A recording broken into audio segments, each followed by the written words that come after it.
Bonjour, cette vidéo sur la technologie des engrenages présente en particulier les engrenages dits cylindriques. On peut voir sur cette vidéo un motoréducteur dont le réducteur est réalisé avec des roues cylindriques, donc des engrenages cylindriques à denture droite qui engrainent les unes sur les autres, donc pour permettre de réduire la vitesse et donc d'augmenter le couple entre l'entrée du moteur et la sortie du réducteur. Donc on parle bien de réducteur, puisque la vitesse du moteur électrique qui est ici sera beaucoup plus importante que la vitesse de sortie du réducteur, donc sur cet arbre-là. Mais la fonction en fait cachée, mais qui est généralement la fonction visée par un réducteur, est celle d'augmenter le couple moteur donc fourni en entrée pour avoir un couple en sortie bien plus important. Donc on voit ici que la géométrie de ces roues est réalisée à partir d'une pièce donc cylindrique dans laquelle on vient tailler des dents donc qui vont engrainer les unes sur les autres. Alors je vous rappelle que pour un bon engrainement il faut que la géométrie des dents d'une roue, donc ici de cette roue jaune avec la roue verte, soit bien adaptée l'une à l'autre. Et ici on a la particularité d'avoir des dentures qui sont droites, c'est-à-dire dirigées suivant l'axe de révolution. Donc, quand on parle d'engrenage droit à denture droite, donc comme sur la vidéo précédente, on va pouvoir parler ici d'engrenage extérieur. Donc, ce sera le cas quand on aura deux cylindres qui roulent sans glisser l'un sur l'autre, avec un contact donc à l'extérieur des deux surfaces cylindriques. Donc, on voit ici une vue 3D. Ici, on a la représentation 2D de nos roues dentées. Donc c'est généralement cette représentation-là qui sera privilégiée dans les dessins que l'on fera, puisqu'on a une vue en coupe. Donc dans une vue en coupe, ici on a un alésage. Ici, ce deuxième trait est là pour la rainure de clavette que l'on voit ici. Pareil pour celui-ci, pour la rainure de clavette ici. Et les dents sont représentées donc non hachurées, avec ici un trait d'axe qui représente en fait le cercle primitif. Et le trait d'axe est utilisé puisqu'on utilise une géométrie en développante de cercle, donc pour rappeler cette utilisation d'une géométrie de révolution.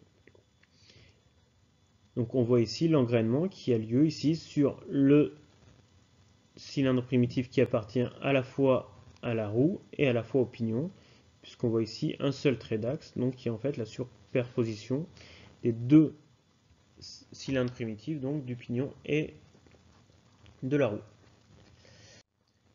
D'un point de vue de la conception, pour être sûr que deux roues cylindriques donc à contact extérieur engrainent bien, il faut vérifier que ces deux roues aient des dents de même module, donc que la géométrie des dents s'adapte bien l'une à l'autre, que les axes de nos deux roues soient bien parallèles et que la distance entre ces axes garantisse la tangence des deux cylindres primitifs, c'est-à-dire que l'entre-axe, qu'on appelle A, la distance entre les deux axes, donc on peut voir ici entre ces deux axes-là, là et là, soit rigoureusement égale à la somme des deux rayons primitifs. C'est-à-dire la distance, donc le rayon 1 ici, le rayon 2 ici, et donc la somme de ces deux rayons doit être égale à l'entre-axe. Et donc on va pouvoir traduire ça en termes de nombre de dents de nos roues dentées, en fonction ici du module. Donc j'ai écrit 1,2 pour dire que le module de la roue 1 et le module de la roue 2 sont donc les mêmes. On voit ici donc de plus près le profil des dents d'une roue à denture droite. Donc on voit ici ce qu'on peut appeler l'épaisseur des dents et l'intervalle entre deux dents. La somme de ces deux grandeurs nous donne le pas sur le cercle primitif, donc le pas au primitif, P. On voit la hauteur de saillie qui sera égale à une fois le module, donc HA c'est égal à une fois le module des dents. Le creux des dents sera égal, lui, à 1,25 fois le module. Donc le creux est plus important que la saillie pour être sûr que les dents de la seconde roue ne viennent pas interférer avec le pied ici, donc avec le creux des dents. Donc la hauteur d'une dent sera égale à 2,25 fois le module.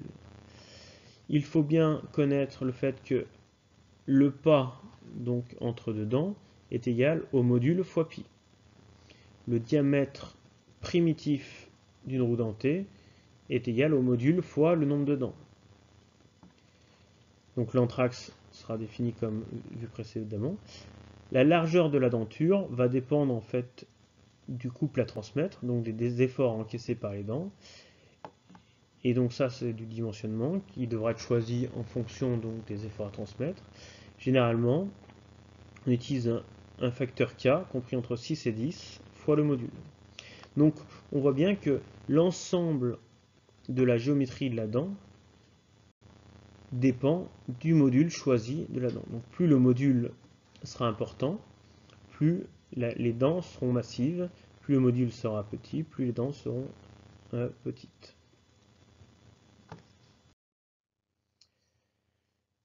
Pour modéliser la transmission des efforts, on va généralement considérer un contact ponctuel. L'effort, je vous rappelle, est dirigé par la ligne d'engrainement, orientée d'un angle alpha généralement égal à 20 degrés.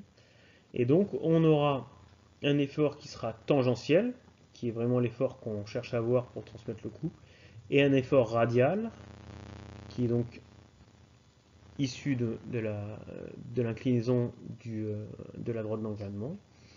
Et on peut écrire une relation entre l'effort radial et l'effort tangentiel avec un tangent alpha, ou alors projeter f avec un cos alpha pour avoir l'effort tangentiel et avec un sinus alpha pour avoir l'effort radial. On pourra ensuite déterminer l'effort tangentiel en fonction du couple à transmettre. Le 2 ici est fait pour se ramener au rayon, donc D sur 2 me donne le rayon. Et donc l'effort tangentiel, si l'on considère une dent qui engraine, donc une seule dent en contact, sera égal à C sur R.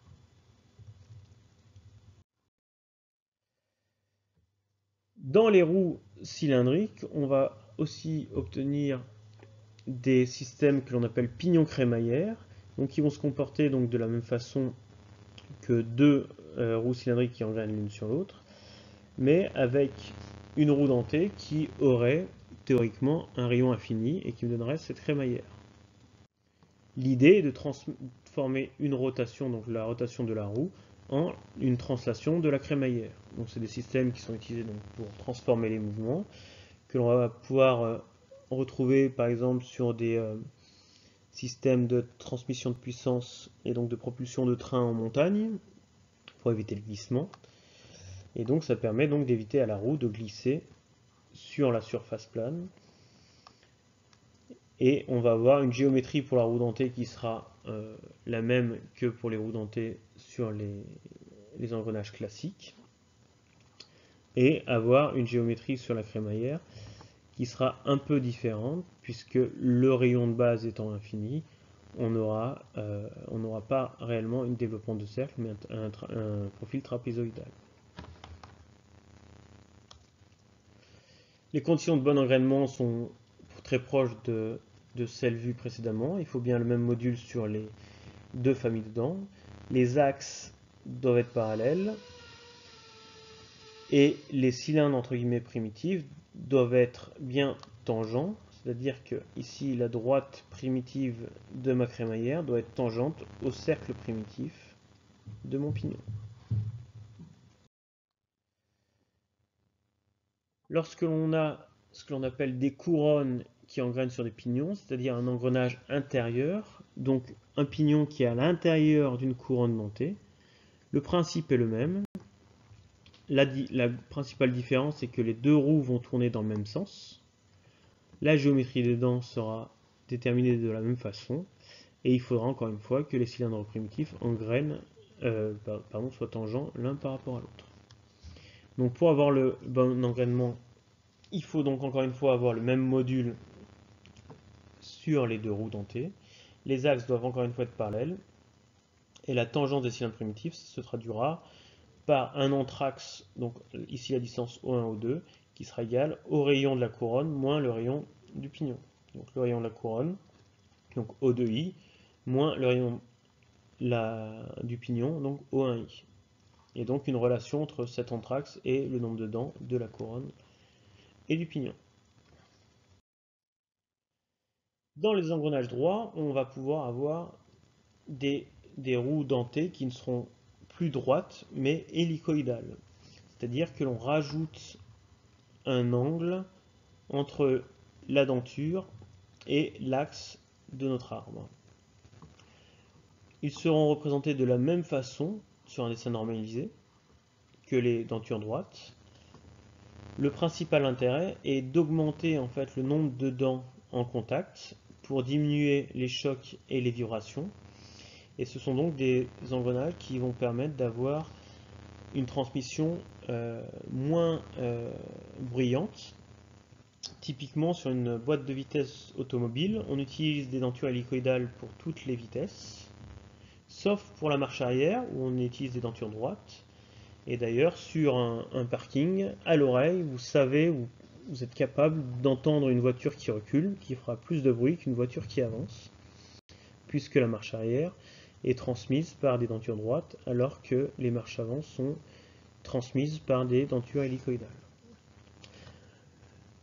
Donc l'intérêt est donc de diminuer le bruit et d'augmenter le nombre de contacts. Par contre, on rajoute un peu de glissement au niveau des dents, et donc on rajoute un peu de frottement.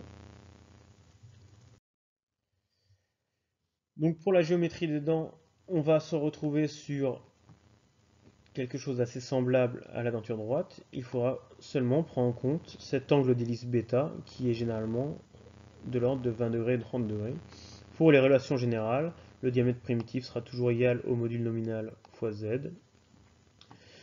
Le pas réel toujours égal au module réel fois pi, et ainsi de suite. Pour la transmission des efforts, on va retrouver donc notre effort radial et notre effort tangentiel, donc qui vont se répartir avec cet angle alpha qui est, je vous rappelle, l'angle de la droite de la ligne d'engrainement. Et cet effort tangentiel, en fait, qu'on appelait avant l'effort tangentiel, en fait sera divisé en l'effort réellement tangentiel et un effort axial, donc lié à cet angle bêta entre les dents et l'axe de révolution. Donc on pourra retrouver donc la même relation entre le couple à transmettre et l'effort tangentiel, et à partir duquel on pourra déterminer un effort axial et un effort radial. Donc lorsque l'on utilise une transmission de puissance avec des dentures hélicoïdales, il faudra faire attention à bien encaisser ces efforts axiaux, donc avec des arrêts en translation de neurones dentés sur l'arbre, qui soient dimensionnés en conséquence donc des efforts axiaux. Voilà pour cette vidéo sur les engrenages donc cylindriques.